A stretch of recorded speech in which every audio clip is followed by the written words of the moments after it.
আজকে আমি সকালে উঠে সোজা চলে এসেছিলাম নদী।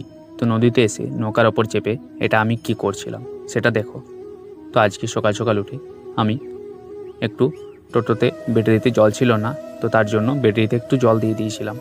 তারপর আমি তো সোজা সেখান থেকে চলে আসি নদীর ধারে। তো নদীতে এসেছিলাম ছিপ নিয়ে মাছ ধরার জন্য। তো সব ছিপ নিয়ে রেডি হয়ে গেছিলাম। তারপর মাছ ধরার জন্য সব কিছু এক এক করে আমরা সব কিছু রেডি করছিলাম। তারপর আমরা সব রেডি করার পর আমরা জলের দিকে সব ছুড়ে দিলাম মাছ ধরার জন্য। তো একটা মাছ উঠেনি, তার জন্য আমি একটু বোরিং হয়ে যাচ্ছিলাম।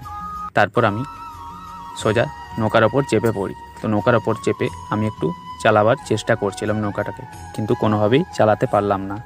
তারপর আমরা চলে আসি বাড়ির পুকুরে। তো সেখানে এসে আমি অনেকগুলো মাছ ধরে সোজা চলে যাই বাড়ি।